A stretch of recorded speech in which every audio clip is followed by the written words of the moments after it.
10 episodes. Yeah. Next, we got your boy Amari coming. Mm-hmm. What we gonna do after that? Shit, I don't know. But I'll tell you this though.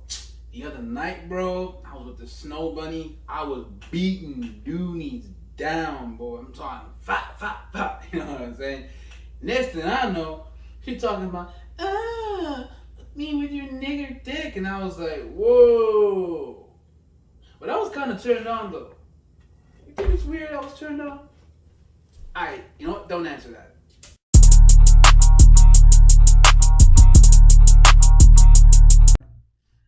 Ladies and gentlemen, welcome to Culture Clowns episode part 9. Welcome, welcome. Today we got a special guest in here for y'all. Yes, we do. A Renaissance man in the true sense of the word. Truly a Renaissance man. My guy hails from Detroit. It's not Big Sean, but I swear he gonna sound like it and it's gonna really fuck you up. He does sound like Big Sean. Oh shit. But yeah, my guy, he's an actor, a YouTuber, vlogger, musician. Damn man, what don't you do? Yes, sir. Imari Reynolds, welcome very much to the podcast. Thank you so much for having me. Man, Big Sean, wow. Much respect to Big Sean, but this is my voice. This is how I sound. This is how he sounds. But to answer his question, I've got myself involved in a lot of things, and it's just been a major experience. And just being here to talk about it on you guys' platform is a special opportunity. We appreciate you for coming, homie. Thank you, man. Definitely appreciate you. For sure. Thank you. Let's get it started off. How did you get here? Who are you? Who are you? Who is Amari Reynolds? Amari Reynolds. I grew up in Detroit, Michigan, with my mother, my father, and my 3 brothers. Growing up in Detroit is a tough environment. Just being around people that's not fully driven. You have these dreams, but you don't know what to do with them, and that's just the environment I grew up in. And that my family moved us out to the suburban area, Sterling Heights, Michigan. That experience taught me to be a little bit more versatile, learn my inner skills. I didn't think I was going to be an actor, but I always had those type of dreams. When you talk about those type of things, you'll either get laughed at or you'll get miscommunication through how a person think about you, things like that. And I remember, especially as artists, because it can be hard for us to get somewhere with our work and to profit off it, and so people always assume the worst when you tell them I want to do something artistic. Because they just see you as you right where you at right now. But when you're speaking those things, you know what you're saying, because you're not just saying it for no reason. But they not gonna see what you see. So it was a little hard for me, but what brought me into who I am today, I got involved in a couple activities, not by choice, but when your parents want you to be involved in things like that, you'll get active. And I got involved in a church play. Okay. And this specific, that's specific. Specific. It's good, man. Not even gonna lie, that I fucking suck at language. Yeah, there you go. We had an early conversation that just threw me off. You know what's fucked up is I'm trying to learn Spanish, and trying to learn Spanish when you can barely speak English is the worst thing. I had a D+ in Spanish class, and I thought I was doing A-OK. That's funny. I was crushing. I was crushing it. C. Me gusta uno taco. All right, there we go. Just to get back to your answer, I ended up going out playing Jesus for the role, and the crowd, they cheered me on, and ever since that moment, it was just dude, I really gotta be an actor. I gotta figure out what I need to do. So I started, looking online for classes in that local area. Found some in Royal Oak, Michigan, Ferndale, Michigan, and that's where everything started expanding in my world, where I was able to meet directors on classes, work on projects, and it started off slow as an extra, but I loved it because it was just where I'm from, You don't really get cameras in your face unless you're taking a selfie or it's just a moment out with your friends or something. I feel that. But when you got a camera, a film camera in your face trying to record your actions because they need you, it hits real different. I'm just saying. That's facts. It hits real different, man. I fucks with that. Yeah. So one thing I wanted to ask you about, in a lot of these articles that I've been reading up on from your bios and all that, you talk a lot about this Easter play. I wanted to hear more about it. Like, what was it about this play in specific that like made you say, "Oh man, this is what I want"? I will say with this play, I didn't like the director. I'm gonna be real blunt. I didn't like the director. She's very rude. But you learn stuff from that. You know what I'm saying? We spent long hours working on this production.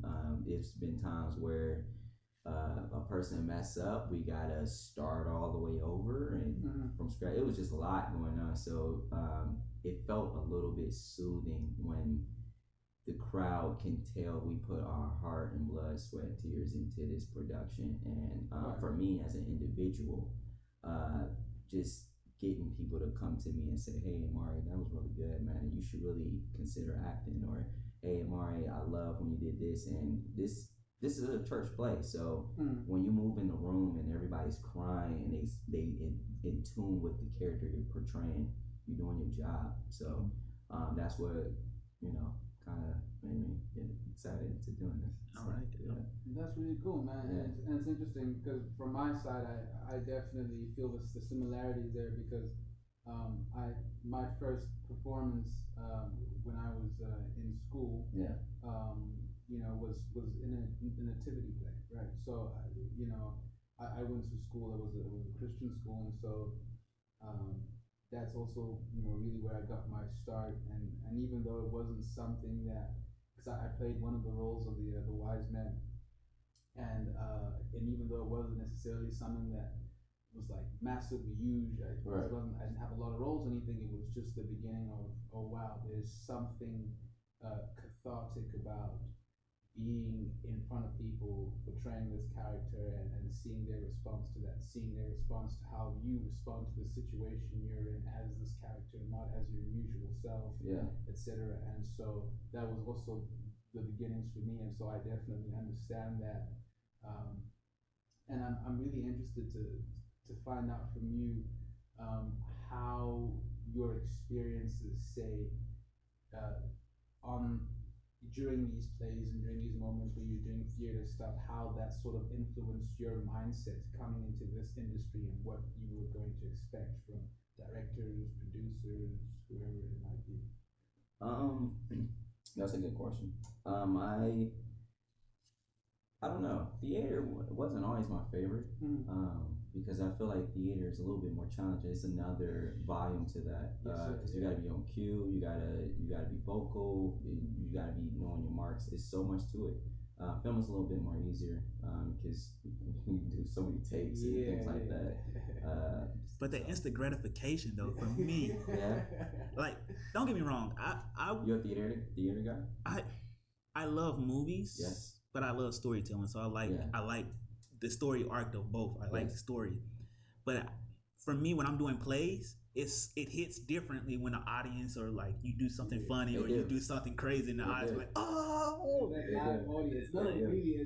and like I also do, and also I do stand up, and that instant, oh no, that's how do you like stand up? I always thought about doing it. For me personally, since I've always loved comedy, I've always wanted to do comedy. Okay. So when I got the chance to actually start doing stand up, it was amazing in the sense that I get to go up there and then tell stories all day and like have people laugh, and then you get straight tunnel vision.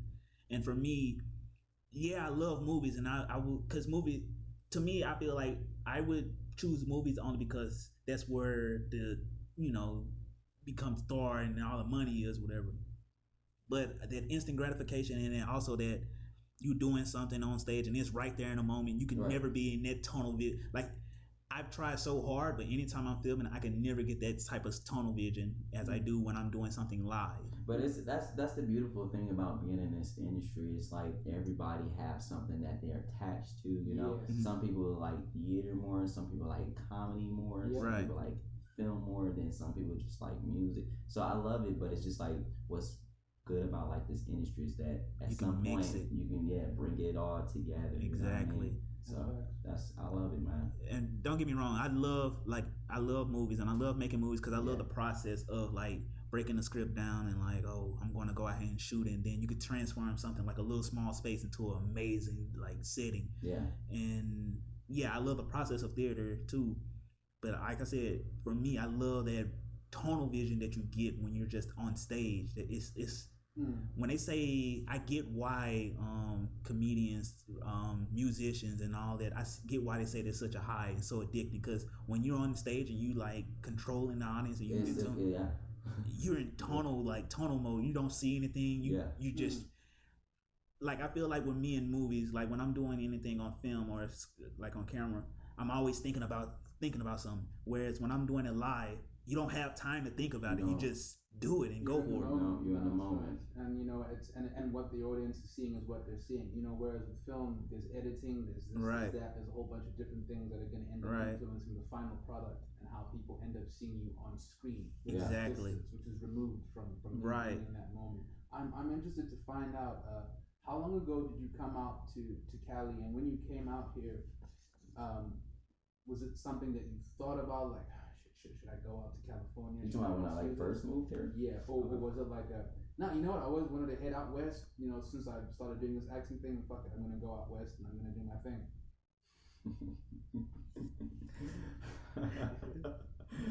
I've been planning to move out to California for over 7 years since I've been in Michigan. Actually, an old best friend of mine, me and him, we both planned to move down here together. But I made that journey in 2017. I remember it was January, February 2017. I was very scared. Never been on a plane before. Had maybe less than $1,000 to my account, and I took that leap of faith because when the adrenaline kicks in so much, and I've done a lot of projects in Michigan, so the adrenaline was already there. But when that adrenaline is really kicking in and you seeing people in Hollywood at another level, what you think a person gonna do with that Dream Max fact? They gonna take off. So I took off, and my life haven't been the same since. You know, being around palm trees. You guys in LA, y'all know what's going on. LA, the palm trees, the people, the excitement, the work behind it, and even when you working, whether it's a regular job or a film job, you still got the motivation because you in the city. You're not miles away from it. You there. You know what I mean? So I was always motivated every day to just grind. And there's been tough situations where I had to move back home due to a family emergency and things like that. But LA always been on my mind to come back, and this is why I'm here today, and this is why I'm gonna do what I said I was gonna do.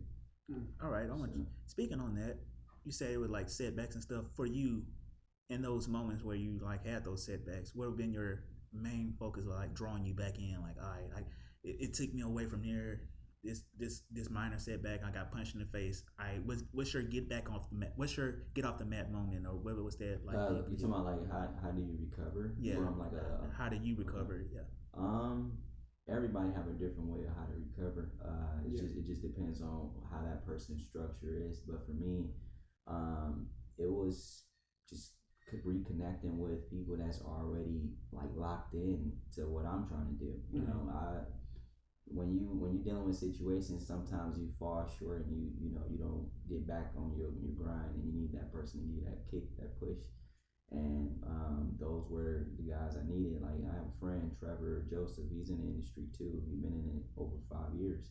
But he was somebody that I reached out to, and he knew what I could. He seen so much work I've done, and he always encouraged me, like, "Hey, bro, you need to get out here and come do what you love, man." So now I'm here, and I'm like really neat. I met you on set, and you was like a cool ass dude. Can I say that? You a cool I'll dude. be honest, you know I'm what I'm saying? cussing, bro. I cuss. Okay. My homie who watches, he's like, man, you said you weren't gonna cuss. You apologized and said you weren't gonna cuss and proceeded. Weird. He's like, oh my god. No, it wasn't even that. On the episode, I was like, man, I need to stop cussing so much because YouTube gonna ban us. And then, yeah, I ain't gonna lie, I did go on a tangent where I was start cussing the whole next 30 minutes. They already know what's going on. I have my days where it's just friendly, but then what's going on? Yeah. But no, that's right. We met on the set of Hunters. Like what, about 2 weeks back? Yeah, it was 2 weeks back. It was pretty cool. And it was cool. Like immediately, I just got this cool vibe from Amari, and we were just hitting it off, talking. You know, I think we're probably having the most fun out of the entire group of people that were there. You know, because we were just in our element, in our vibe. You know, when you everybody was cool. Everybody was cool, but they was just like we were like real like energetic. We was like excited. Like it was lunchtime and we was energetic. You know, we was just all over the place, and I was just dapping everybody like, "What's up, man? What's up, dude?" Man, it was cool. Yeah. You looked like you was gonna snitch that day. Yeah, that outfit. I had the outfit. I was the outfit I was wearing. I was like, you finna tell, dog. I was telling the feds, bro. After that gang, CIA, NSA, USC. I was like, they're gonna get me by association, bro. These Panthers is what they up to. Is what they doing. You gonna hit that? What's the dude name? The snitch? Fred Hampton. Yeah. The dude who snitched on Fred Hampton, played by Lakeith Stanfield. That was a good role. I'm not even gonna lie. That was a good. He did good in that. He was great. I feel like I don't know. I think somebody said this on the set of Hunters, but somebody said Amari gave him, the guy who said this, he was like, Amari gives me a Lakeith Stanfield sort of vibe. They said that? Yeah. I don't see it. It was shit. I thought it was the other dude. But it was wasn't it one of the people who we were acting with as an extra, or was it one of the people working on set? Because one of them said, you give me, I don't know if they said you look like Lakeith, but they said that you give me a Lakeith Stanfield vibe, and I can understand what they mean in the sense of Lakeith comes across as a very confident dude who understands things. You know what I mean? Well, because for me, and I get that vibe from you. Like you dissect things and you're very sure from where you're coming from. And I definitely get that vibe as well. Because he always comes across like that in his acting. He knows where he's coming from. There's a richness to it, and I feel like I got that vibe from you even during the scene when we were actually filming. I was like, yeah, this dude, he's focused, he's zoned in type shit. It wasn't an easy road. It took me a while to get to that level. A lot of people like, even when it's so weird being an actor, because it's like a lot of people critique themselves so much. Like, I don't think I did good on that part. Could have did this. Could have did that. Could have did this. Even when I replay some of my clips or my audition tapes, because I save all my audition tapes. I just kind of look at things and I just said, man, I did came a long way, but that wasn't an easy journey. I built the confidence because I watch celebrities all the time. A lot of people find it weird, but I'm one of those ones where I watch like the Hollywood Fix or watch a lot of like blog videos and stuff, and I always want to know what is a celebrity's mental, a certain celebrity mental, when they have to deal with this stuff every day, but they gotta go do work. You know what I mean? So always everybody got a story to tell. So it's, for me, it's like I drove across the country to come here, so it's like I can't provide for everybody that I don't know, but I know for me, I know what I deserve, I know what I'm capable of doing. So the confidence, it comes in, either you gonna accept me or you're not, and if you're not, get on my way so somebody else can accept me. I got that. Yeah, so that's why it's a lot easier for me to talk to people. Like you see me on set. A lot of the other ones were nervous to say something, but me, I didn't care, because I said, either y'all gonna bring me back again or y'all just not. Exactly. Because there's other shows too. Hell yeah. So. Fact. Yeah. Okay. That's how I think. So. Yeah. All right. So with that in mind, I want you to speak on, you got over 1,000 followers on YouTube with your blogs and your YouTube channels, and 10K followers on IG. Yes. Some people paying for that. Yes. For you. No, that's facts. Yes. People are paying for that. They be paying. Yes. And they still not getting anything. It's not even getting that. Yeah. So for me, I want to know for like, how do you manage that, and what got you to that point, and how did you get to that? That is not an easy journey, but I will say, I didn't get involved in like groups where we kind of build like organic like systems and things like that. Promo is very important in today's generation. I don't care what nobody say. It can be free promo, paid promo. That is very essential if you want to pop off, because the hashtags, like, it barely works. I'm gonna be real, it barely works. So I have a team that I work with that knows the algorithms and certain programs, and I work with them. Obviously, you got to pay to play. So that's what got me into reaching like new audience, and now I get messages from certain ones that just met me, and they say, "Oh, you're the GOAT," or "I'm your biggest fan," and I love stuff like that, because even on my toughest days when I just don't want to do nothing, they are the reason why I keep going. Shout out to the fans and to the people supporting. Ultimately, as creatives, you know, a lot of the work that we make, or a lot of the work that we are involved in, is because obviously we generally relate to it in some personal way, or it's exciting for us, or it's entertaining, or it's interesting. But also, at the end of the day, the work that we make as creatives is to inspire dialogue and conversation, is to get people thinking, to get people attached and understanding, and you know, and I think you're definitely doing important work, especially with the vlog, you know.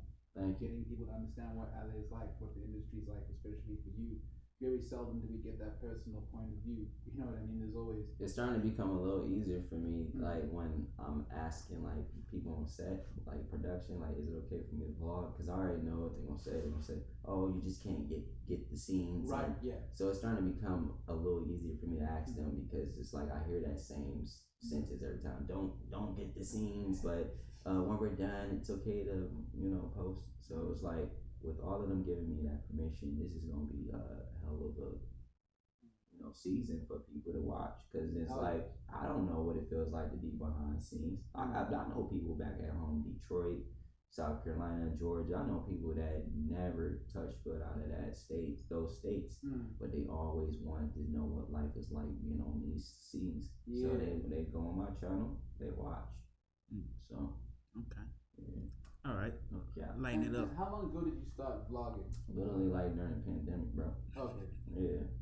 I was actually curious about doing it maybe about 3-6 months before. Okay. Have you been able to monetize it yet, or? Oh yeah, it's monetized. Finally. That's the $100 million question that people want to know. How do you monetize all them hours and the 1,000 subscribers? Yeah. I think what's the hardest to watch hours, because you got to get people to watch your stuff, and if they ain't watching it, you ain't gonna reach them hours. But it's crazy. It's basic knowledge, but it's common sense. But the more followers you get, the more people gonna trust in your content, and obviously feel like they're missing out, so they're gonna watch your stuff. So yeah. All right. So the more followers I was getting, like, and they was telling their friends, the more my views was going up, because they was telling like, oh, okay, he's doing this, he's doing that, and I'm all around. I'm doing basketball videos. I'm doing a day-to-day vlog. I like to eat, so I do some food vlogs. I even throw a little couple chicks on my channel. You know what I'm saying? A couple of, you know, laddie. All right. I ain't say that. I ain't say it. You know what I'm saying? Just putting it out there. I ain't say it.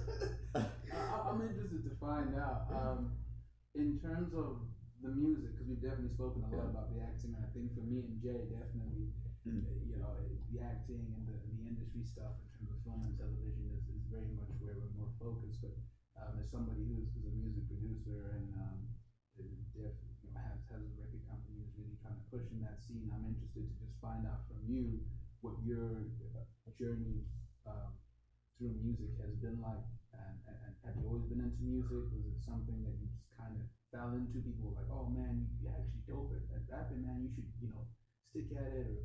Or how did you end up getting into it and getting on this journey? It's been a funny up and down situation with music because I wasn't interested in music at all. My straight passion, even YouTube, I was mostly interested in acting. That was just it. I swear I was gonna be like an A-list actor only, but I think over my experiences and what I've been dealing with, um, I didn't have moments where I sat next by myself, wrote stuff on a piece of paper, made songs, and I was just like, maybe this could be like a YouTube video, maybe like a vlog or something. Like Amari did a music video. And then I did a quick song. I don't like this song, but it's called Dream. Some people like the song, but I don't like it because it was like rushed and I didn't have the qualities or the equipment for the song. But I did it anyways through my phone, and I told one of my friends slash director, I told him, I said, hey, I want to make a music video so I can put it on my YouTube. This is when I didn't have no point direction of what I want to do with my YouTube. Yeah. But I did the video, and when we edited and everything came out good, I was just like, man, I really like doing music. But I still didn't want to admit it to the public because I knew if I dropped this video in the music, people might consider me a musician. Like, oh, you do songs, but I didn't want to go in that field because once you're in that field, you're there. So over time, I was dealing with a relationship, 2 exactly, over the course, and those kind of helped me go over, that hump, like. It's like therapy to me when I'm writing my songs. I got over like 50 songs written, bro, that I'm ready to drop. Oh yeah. But I just talk about things, man, and people keep telling me like, hey, you should really do music, and I'm just like, I'm just trying to do acting, but now I'm just like, yo. Sometimes when I listen to my new stuff that y'all didn't hear, I'm just like, damn, I'm really cold. I think I might do music too. Shit. Yeah, and I mean, and I'll be honest with y'all. I heard some of the man's tracks, and you can find like some of them on YouTube too, right? Yeah, I got a new music video coming out too in like a few weeks. All right, there we go. We'll be sure to plug that for sure in the comments. Yeah. And hey, man's cold to the lyricism, bro. We got some dope bars, and you know what I'm saying. Definitely, if there's one person who shouldn't be doubting themselves, it's him, man. Thank you. It's important, you gotta push and you gotta support the people who you really believe got that talent. So I know bro got that unlocked. You know what I'm saying? I appreciate that. So hey man, I'm only looking forward to the work that you're gonna drop. You said you got like 50 songs. That's like 4 or 5 albums worth of music, basically. I'm still trying to. That's 5 albums, right? Yeah, is it like 5 albums? 10 tracks. Yeah, 10. 5 albums. I down there. 5 mixtapes. I down there was just gonna make them all singles. Just drop singles. Yeah. So. I want to ask you this. I don't know if you were seeing last week. Last week you got Artist of the Week. Yes. This last week because this is filmed this week. But it aired this week, but this episode is going to air next week, right? Okay. Yeah. So you got Artist of the Week on our show. I appreciate that. Episode 9. Lock that in. So for you, when you hear stuff like that and you see that appreciation from your fellow artists, what does that mean to you? You mean like getting like Artist of the Week? Artist of the Week and like recognition, that knowing from your peers that we see you out here working. That hits different. Sometimes, I'm not afraid to admit this on camera, but sometimes I sit back and I look back over everything I've done, or I look at some of the accomplishments I did receive, and I would cry. I would cry because I know what I did to get here. I spent long hours working on half of the things I do. I didn't lost relationships. I lost my best friend. My father's missing. A lot of things happened in my life, but I kept going because I'm not gonna let nobody tell me I'm not gonna be something that I know that I'm gonna be. So when I hear stuff like that, I know it's working. I know people hear me. I know people feel me. Yeah. And that's the purpose. It's not just about acting, music, things like that. We obviously storytelling, but what are you storytelling for? Facts. What do you live for? I live to inspire. I'm a kid from Detroit, Michigan. adopted by Columbia, South Carolina. But Shout out South Carolina. but I want to tell a story, and when I leave this earth, because we all gotta leave one day, I want to leave a story. I want to be a legacy, and I mean that when you look me in my fucking eyes. And that's what we always talk about, man. Legacy. It's basically exactly like, man, what are you leaving when you leave this world? Are you just leaving like, oh, he was a good person, or are you gonna actually leave? This is what this person did. Yeah. And for me, that's one of the things I look at my whole life is like, man, what do I want to leave behind? Like, it's cool for your family to know you're cool and maybe a couple friends, but when you really affect people, and like, that's what I'm looking for, is like to really affect people. It didn't hit me until like a few months ago, before I came down here to LA again. I knew I served a purpose when, because I have a few fans that is, I call them super fans. Like, it's one of my verses in my words when I said something like a spammer. I was talking about some of my fans, because they will text me every day in the morning and say, what are you about to do today? When are you about to drop a new video? And all I'm thinking about is what food am I about to eat? But I should take that serious, because it's like, I really fucking matter in this person's day. That he want to know what I'm about to do. You know what I'm saying?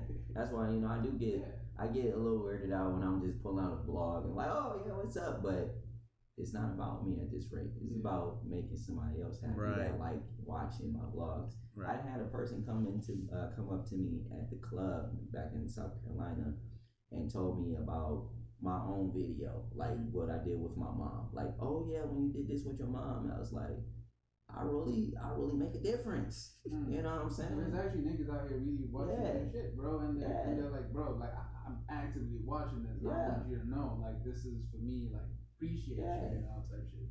I be acknowledging that on the site, because I'm just like, it's for me, because I got this funny saying where I'm not a cat, I don't have 9 lives, I only got one life.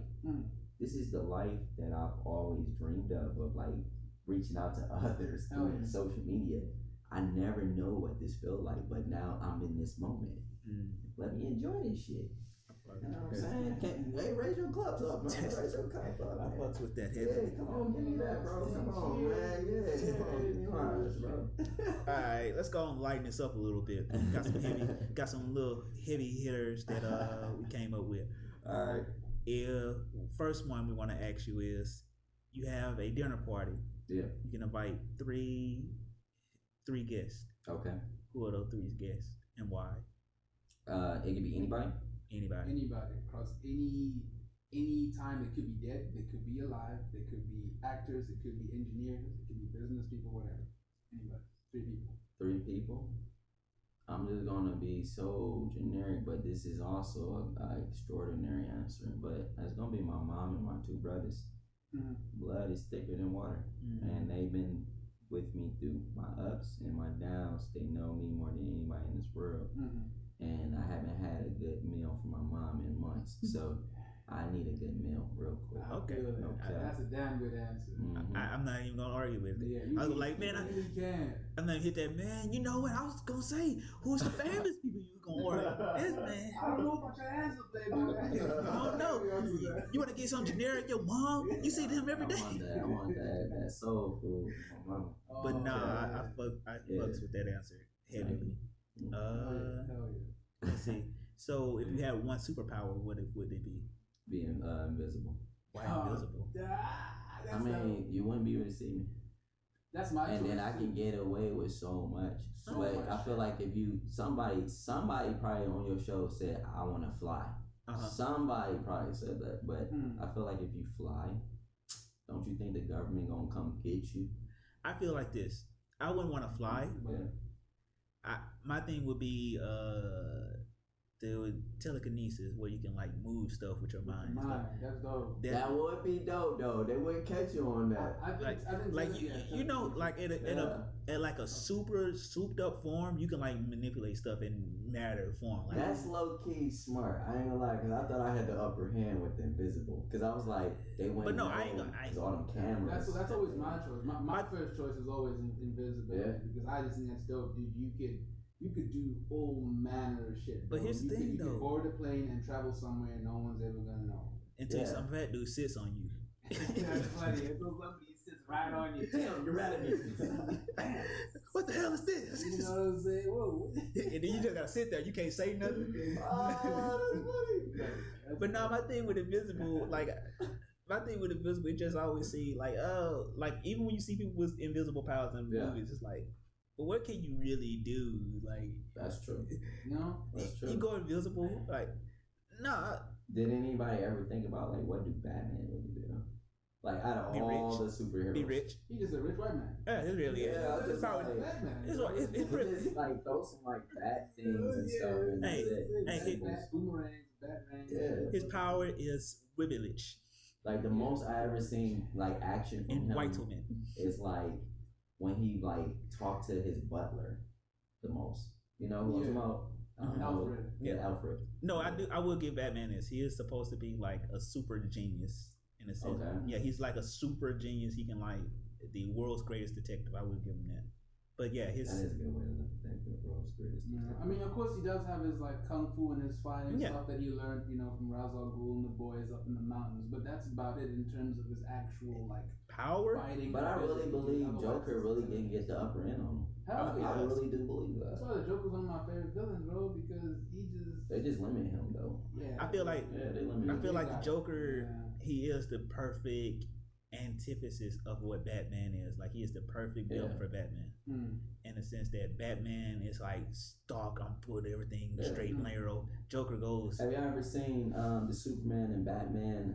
It's like a cartoon, but they kind of joined in together, and it was Joker. You seen that? Yeah, okay. I used to love it. Like Batman, Superman cartoon. I used to love Joseph Lee's cartoon. So I love that. DC for life. I'm not even gonna lie. But when I seen that movie, I started looking at like Batman, like, what's your purpose, bro? Because Superman really is a threat. But here's the thing. Like, I will say that when you look at Batman, he does add to the team in the sense that while Superman's the leader, you need that guy. That's true. Who's gonna center everybody? He's the actual human. All these gods. He's the actual center everybody. Get everybody in line, and this is what we're gonna do. He plans everything out. He's the ultimate planner, and anytime something goes wrong, he figures out, all right, this is what you need to do, this is what you need to do. Facts. On top of that, in terms of the Justice League, Batman is the only one who came up with contingency plans for in case any of the members go rogue, especially Superman. So he's got plans for each of them, like including himself. Man. You know how fucking narcissistic and fucking paranoid you gotta be to sit up at night.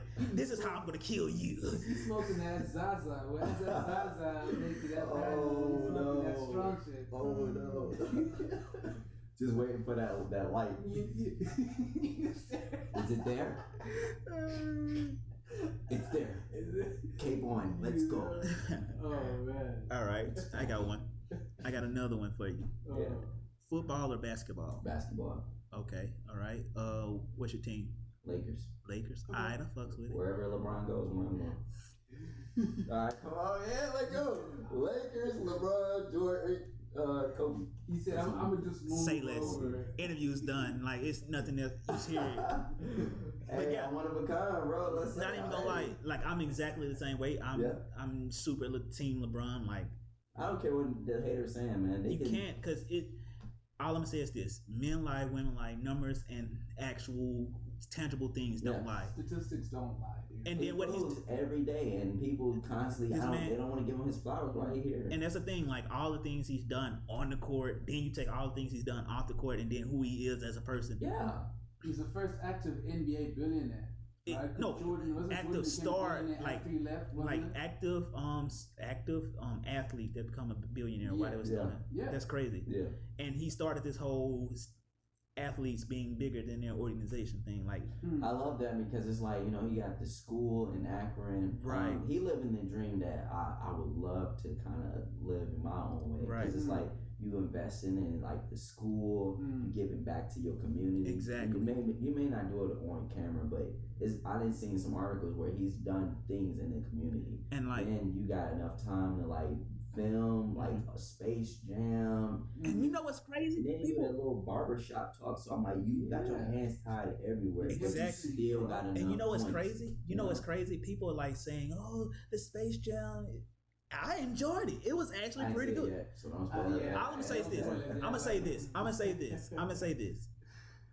They are two different movies. You can't really compare them because there are two different movies. And they came out in two different eras. Exactly. Yeah. And I would say this. For me personally, the storytelling in this one is better. Although Jordan acting and Jordan as a character was better in his than LeBron is in his, but the story in this one is better. Like I was about to say, I will say like LeBron is one of my favorite basketball players. But the acting, same thing. The acting, I was just like Jordan. I feel like Jordan was more believable. Yeah, he was doing his thing. But I noticed LeBron was looking at a certain because I know how as actors we're so technical looking at things. I noticed LeBron was looking at something and it didn't match the characters where they were looking. Right. The eye level wasn't there. No, I would say that like it I ain't gonna lie. If you go in there looking for LeBron to act, it is some like even for me, you seen like that Train movie he did. No, with Amy Schumer. Oh, I seen where he had the little cameo. Yeah. Yeah, I seen. Yeah, he did like it was called Valentine's Day or something. I forgot what it was called. Trainwreck or something like that.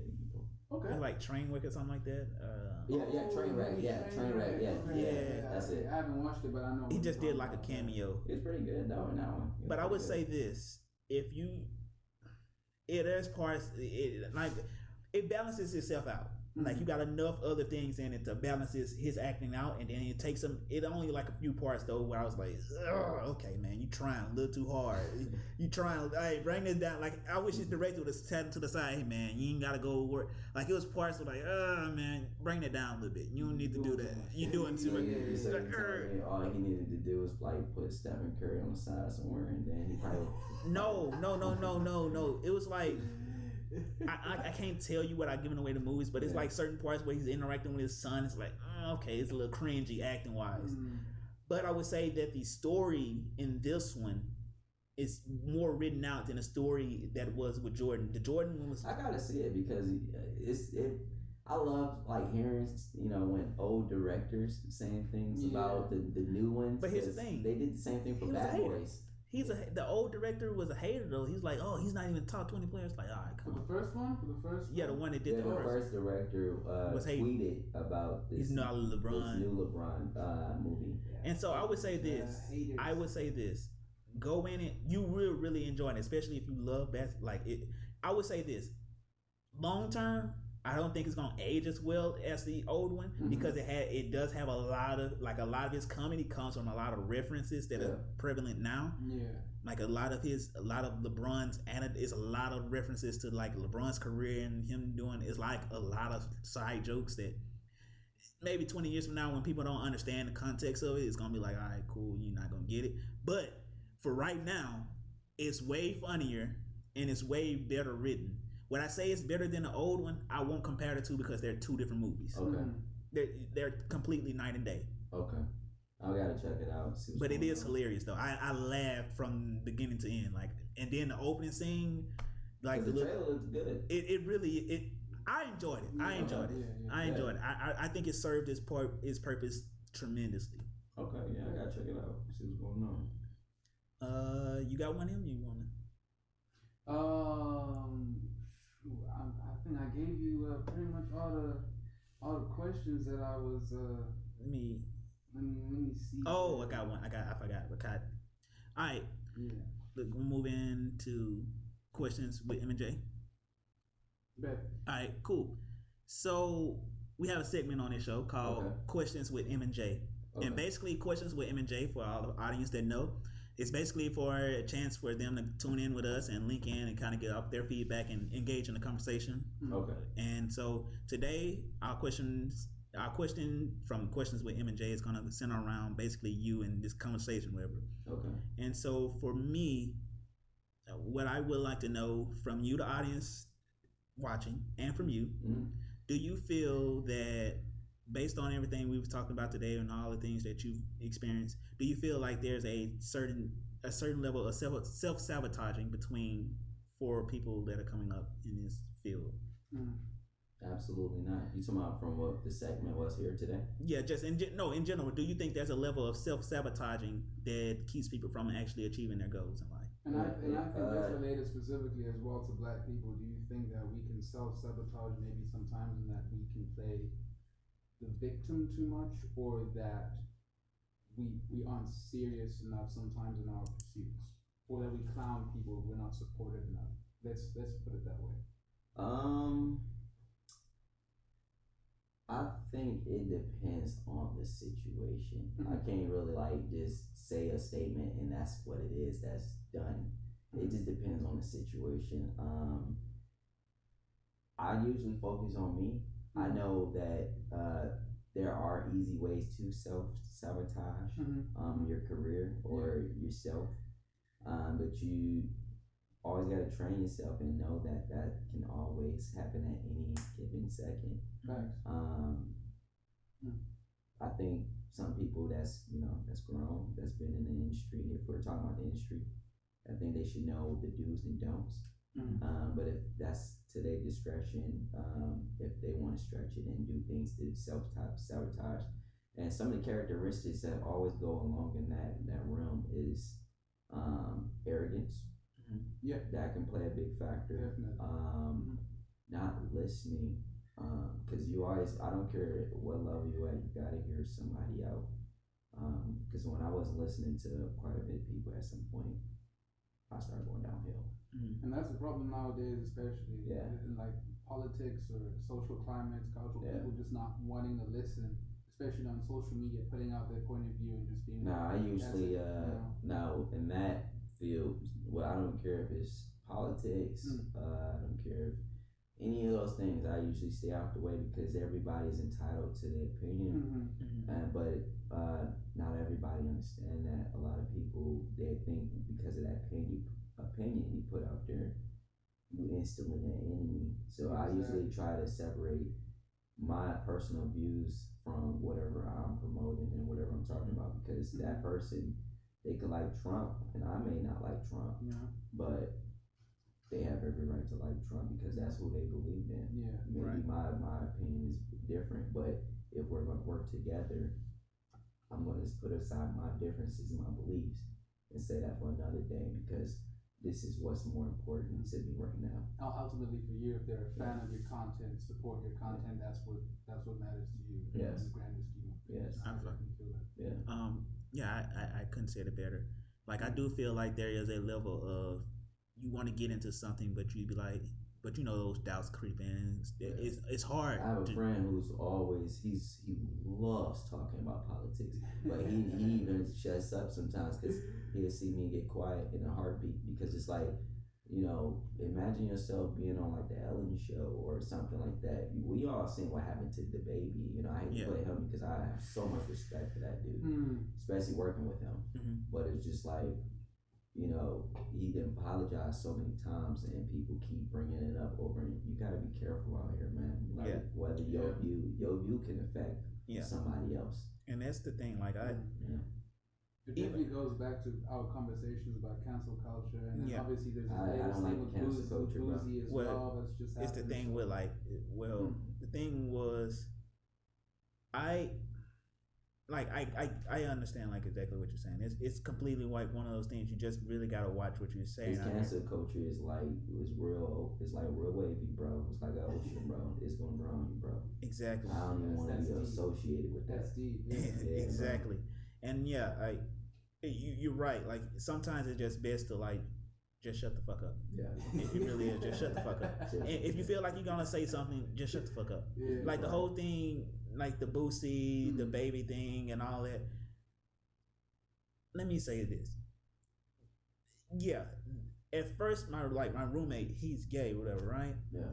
And he came and he was like, "Yeah, did you hear what happened with the baby and whatever?" And I was like, "Yeah, I heard about it." But to me personally, when I first thought about it, when I first heard it, it was like, because I understand where it comes from. I understand what he was trying to say. I understood it too, but I was like, to them, and they didn't get it. No, even then, like, I get what he was trying to say, and he wasn't trying to be like homophobic, because I come from the culture and whatever. But at the same time, I also realized that, man, you can't just go around spreading that type of toxic hate and stuff like that. And not, then with not in Boosie, that, not in that level that you at, because right. when you in that level, people will look up to you. Right. Like one person I like to bring up. And then the thing with Boosie, he was like, he just went off on his tangent like, nah, you're not making the situation any better, bro. No, like you really just shut the fuck up. You're not helping yourself, man. And it's like, and again, it's a thing of, people are entitled to their opinions, but sometimes it's like rather it's best to just not say anything. Like your lawyer telling you, dude, just shut the fuck up. You may have a point of view you want to get across and say, I didn't do this, I did this, that, but just shut the fuck up. There's certain ones I love studying. I love to study. Like I don't obviously like listen to her music like the high people in the hives, but I study her behavior, study the way she moves. Beyonce is probably the most well-respected human beings in this world, and what's her fan base? Majority of them is LGBT community.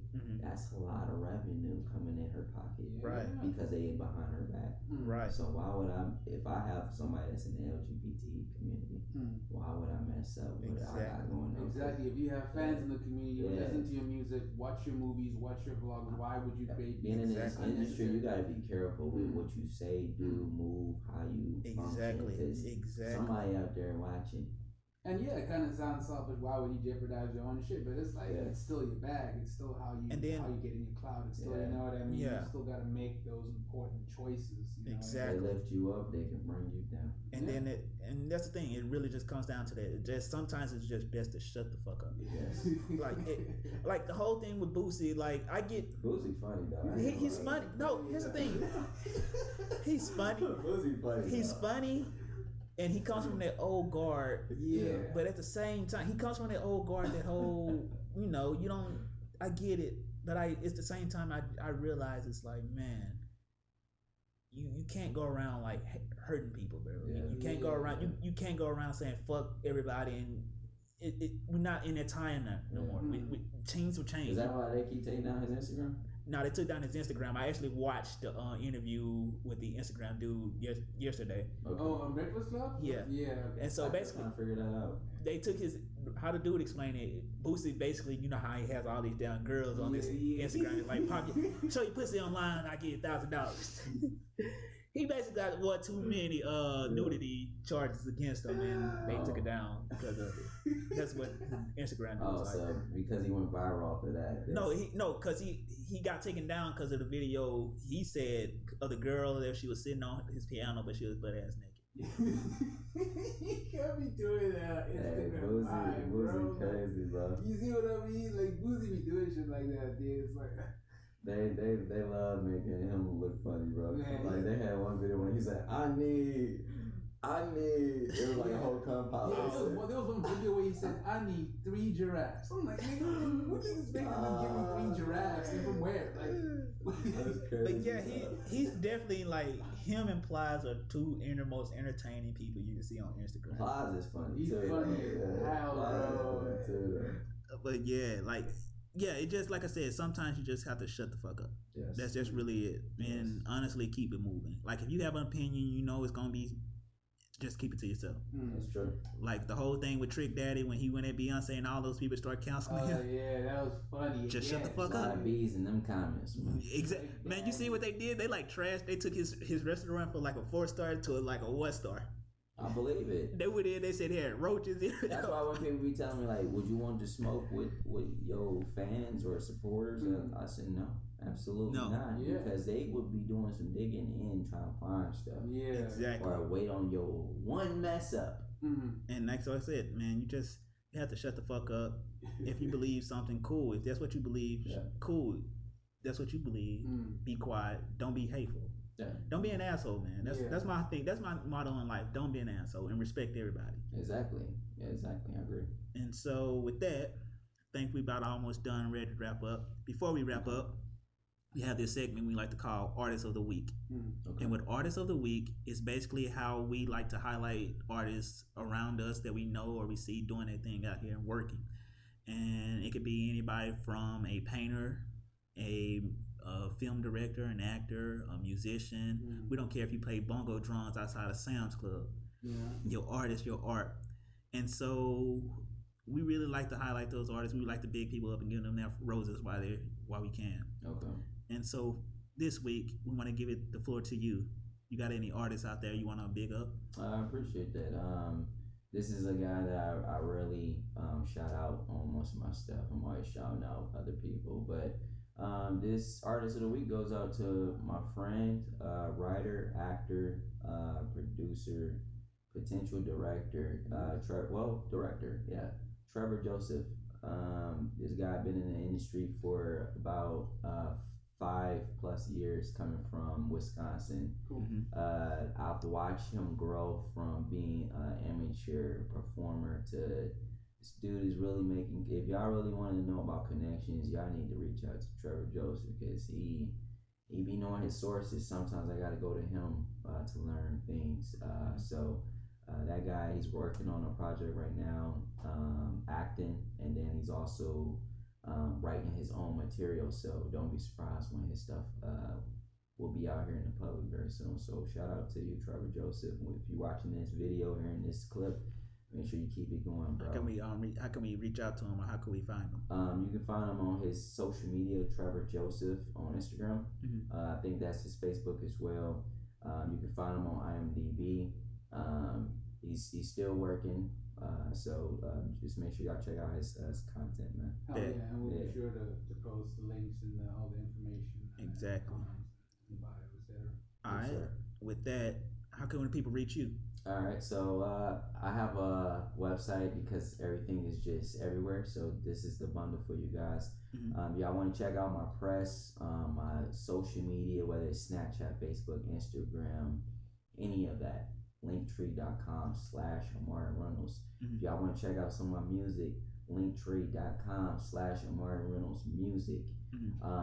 I will be dropping a new music video in the next few weeks. It's called "Do What I Want." If you ain't hear "Do What I Want," the single. I was actually listening to that at the gym today. What you think of that? It's pretty dope. I It's pretty appreciate fire. that. The I visual fucks with will it. be cool. Fucks with it. I was at the gym listening to that. What's your favorite track? I would say that one, but I also fuck with the one that you shot. Was it like a water fountain, or the one that you shot? Was it a water fountain? Best Life. Yeah, Best Life. When I was like sitting on it. And stuff. Yeah, Best Life. It's actually crazy. I filmed that when I first came back. Like that was literally in that week. I just told my roommates, I was like, "Yo, get y'all ass up. We about to go out and make a music video." And it was like, "All right, we with it." So I mean, they went down there. They obviously explored Beverly Hills. I was down there to work, so I went down there and made the music video, and I spent the whole night editing the video, and there you go. It came out like that. So Bet.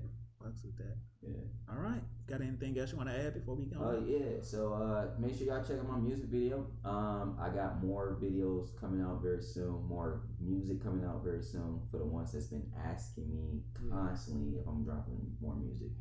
That's coming out soon on all music platforms. And then look out for my film projects. But most importantly, y'all can just go on linktree.com/Amari Reynolds to see what's the update with me. So. All right. And I do got merch.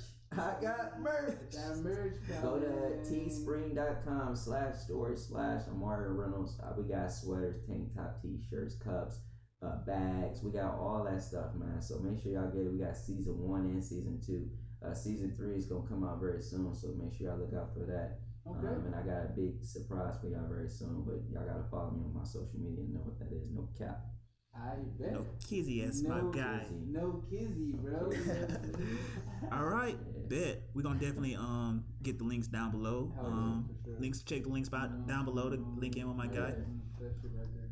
Well, it's gonna be. It's actually gonna be way down. Yeah, way down. All right. Imari Reynolds, not Big Sean. Not Big Sean, Amari Reynolds. Hey. Cops and clowns, we out. All right.